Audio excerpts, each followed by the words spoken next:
In this edition of Fix the Flick, we'll be looking at 2008's Indiana Jones and the Kingdom of the Crystal Skull. Looking at the people involved, how could this movie not be great? It starred Harrison Ford, it was written by the guy who wrote Jurassic Park and Mission Impossible, and let's not forget, it was directed by Steven freaking Spielberg. They had all the parts to assemble a great movie. So why didn't they? There wasn't so much as one big problem, but rather a bunch of little ones. The tone of the Crystal Skull was a little more sanitized, a little more cartoony than previous installments. Also, the direction the story wanted to take and the themes it wanted to explore were muddled at best. Ultimately, the movie seemed like it was wandering around in the dark without a clear sense of where to find the hidden gems the story offered. If the story had made up its mind about where it wanted to go, and if it had gotten a little dirty along the way, we could have had another worthy installment for the greatest adventurer of all time. So with that in mind, let's try to fix Indiana Jones and the Kingdom of the Crystal Skull. The opening of the released movie jumped right into the plot and revealed all of the villains. That was fine, a lot of movies do that, but none of the previous Indiana Jones adventures had opened that way. And at the same time, the scene itself had no real impact on the rest of the story. Yeah, they found an alien, but not the one they were looking for, so what was the point? So instead, we start out with Indy on a midnight dig in Mexico with Mac. As always, Indy's looking for some forbidden artifact, and Mac's looking for treasure. They eventually run into angry locals, and Mac abandons Indy to save his own skin. Then, to open up the movie, we get a fun standalone action scene of Indy escaping by the skin of his teeth. Back at Marshall College, Professor Jones bumps into Irene Smith, who says she's a writer for Time magazine. She says she wants to write an article about him. She strokes his ego a bit by saying how interesting she finds his life and work. Indy asks, "You know my work?" And Irene says that she's read all about him. She invites him to go get a drink with her to discuss the story. Indy's about to say yes when the dean shows up and tells him that there are people that urgently need to see him. Indy apologizes to Irene and suggests they meet another time. The people who want to see Indy are two FBI agents. They tell him about a Russian spy named Spalko and her search for supernatural artifacts, just like in the original movie. But unlike the original, they don't suspect Jones of any wrongdoing. In fact, they need his help. They tell Dr. Jones that they have credible intelligence that Spalko is planning to kidnap him. They ask that he volunteer to be kidnapped in order to figure out what she's up to. The FBI will be one step behind for protection, of course. Indy agrees and goes about the rest of his day waiting to be taken. And that's when Mutt shows up. They have the same conversation about Harold Oxley going missing, but we don't get the convoluted plot of Marion getting kidnapped as well, and then escaping, and then sending the letter to Indy, and then blah blah blah.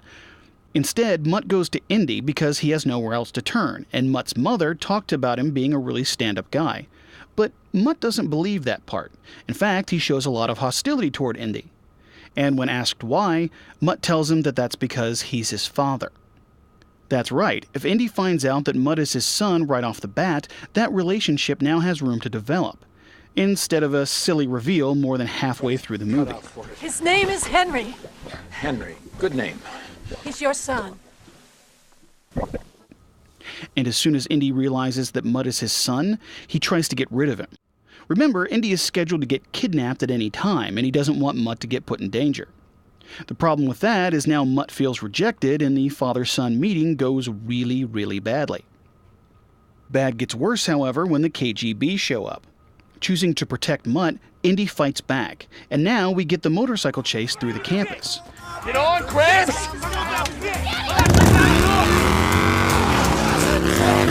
But this time, it's not as campy or childish. Excuse me, Dr. Jones. I just had a question on Hargrove's normative culture model. I mean, come on. This time, it's a life and death chase with actual stakes. And because Indy chose to run, the FBI agents lose track of them. Eventually, they get caught and thrown in the back of a car. They come to tied up in a basement somewhere, and they start arguing almost immediately. Indy's confused and hurt that Marion never told him he had a son, and Mutt is angry and hurt that Indy blew him off. Indy tries to explain that he didn't want Mutt to get involved, but Mutt doesn't believe him because how could he know they get kidnapped? They're both really out of sorts, and both make a really bad first impression on the other. And that's when they finally meet their kidnapper. Indy is surprised to see that it's Irene from Time magazine. She introduces herself as Dr. Irene Spalko. Making Spalko a very convincing sleeper spy is a little more intimidating than a mind reader who can't read minds. And when she says that she can read minds in this version, Indy just scoffs. She has Indy tell her about the crystal skulls of Akator, and he tells her like he told Mutt in the original. She then tells him that a crystal skull will point the way to Akator, and he will point them to the skull. Indy asks, "What makes you think I'm going to help you?" Spalko concentrates on Jones, then smiles and says threateningly that his file never said he had a son. If we introduce her abilities this way, we're not quite sure if she can actually read minds or is just very observant, which gives her a little mystery. From there, it's back in the trunk. When we go to Area 51 this time, we have some context about what's going on, and the scene actually has some bearing on the story. Also, in the released version, Indy just helps them. Yeah, they were threatening his life, but he didn't put up much of a fight. Now, with them threatening his son, he has a much better motivation to help them. And when he helps them this time, they don't find definitive proof of alien life that really has nothing to do with the story. In all of the other Indiana Jones movies, the supernatural elements were always left for the finale. Before that, we never quite knew if we were dealing with simple history or mystical power. So, instead of a body, they find the crystal skull itself. Sure, it's weird, but at this point we don't know if it's extraterrestrial. And this time, Indy gets a hold of it before he and Mutt ultimately escape.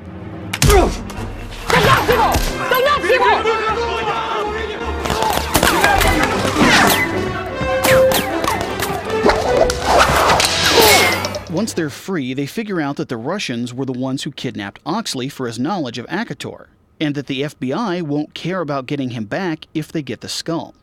So Indy and Mutt try to learn as much as possible about the skull in order to bargain for Oxley's life. And Indy grudgingly realizes that there's one person who could shed some light on their problem. From there, they go to Mexico, and have the same conversation about what Mutt's doing with his life. We see Indy trying to develop some kind of rapport with him, and when Indy mentions his adventures, like riding with Pancho Villa, Mutt has the same reaction as in the original movie. Bullshit. You asked. Pancho Villa. Technically, I was kidnapped. We see that the two of them are warming up to one another. The idea of Mutt being a greaser wasn't bad, but he should have been a real city slicker. That way, when they start map hopping, he ends up way out of his element and has to rely on Indy's expertise. Eventually, they arrive at a black market museum, and Indy warmly greets the proprietor. Jonesy! Hi, Mac! Indy tells Mac that he owes him for running away from their last dig. Mac helps them use his big illicit library to identify the skull in order to figure out Francisco de Orellana's burial site. Remember, the events of this version paint Mac as unreliable, not untrustworthy, so Indy doesn't worry about Mac knowing where they're going. We then get the burial chamber scene, but in this version, Indy and Mutt work together to backtrack Orellana's trail and discover the way to Akator. As they're leaving, the Russians show up out of nowhere. They try to chase them down, and essentially we get the jungle chase scene. But we don't have a CG video game where we sword fight on top of cars and swing with monkeys, because that's stupid and removes all realism and therefore tension from the scene. Get on your front foot! We're post! It's not a match, Mom! When they finally get captured, it's revealed that Max sold them out for a cut of the Akator treasure. And also, Marion isn't there, mainly because she really had nothing to do in the released version, and we already have a female lead.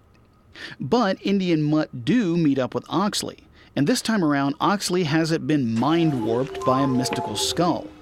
The Russians have simply tortured him for everything he knows.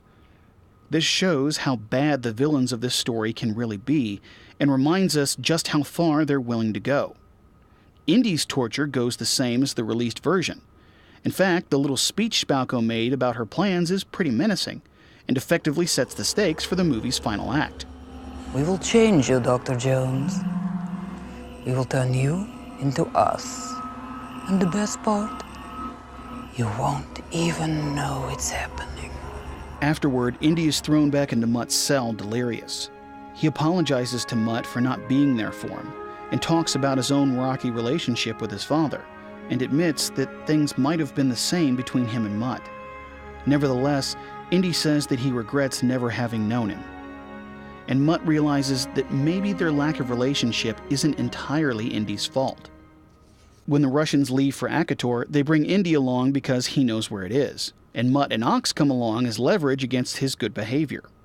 This is a better way to get all of the major players to the finale than Indy saying that the skull told him to return it. Because if you think about it, in the original, all Indy had to do was lose the skull in the falls and the Russians' admittedly evil plan would have been over. So they all get to Akator, Indy deciphers how to gain access to the temple, and the movie plays out generally the same way it did in the original. However, this time when Spalko returns the head, the skeletons don't merge into a saucer man from Mars. Instead, the temple just starts up, like the missing head completed a circuit. Mac does get sucked into the vortex of doom, but he doesn't give a stupid wink beforehand because in this version, he hasn't gone back and forth from the good guys to the bad guys, back to the good guys, back to the bad guys, and then back to the good guys. Instead, he's frantically collecting treasure when he should be leaving, and because of his greed, he gets sucked into the vortex of doom.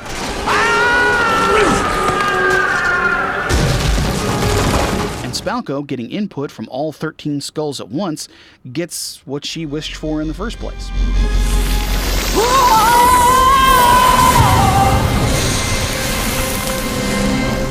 Then, when Indy, Mutt, and Oxley escape the temple, we don't clearly see a flying saucer, but rather something rise up inside the ring of rocks and then disappear. We're still implying aliens in this version, but an implication isn't quite as hammy as the full-on reveal in the released version. And since Oxley hasn't been brainwaved by the skull, he doesn't wrap up all possible answers. Where did they go? Space? Not into space. Into the space between spaces. In this version, we're left with a bit of mystery, a bit of mystique. Once it's gone, Mutt starts down the mountain. Indy asks him to stick around, just like in the original. And just like in the original, Mutt asks, "Why don't you, Dad?" But when Mutt calls him Dad this time, it feels a little bit more earned, because we've had time to see their father-son dynamic evolve. We've seen Indy risk his life to protect Mutt. We've seen them working out the mystery together. And we've seen Mutt realize that Indiana Jones is friggin' awesome. So, that's how I would fix 2008's The Kingdom of the Crystal Skull.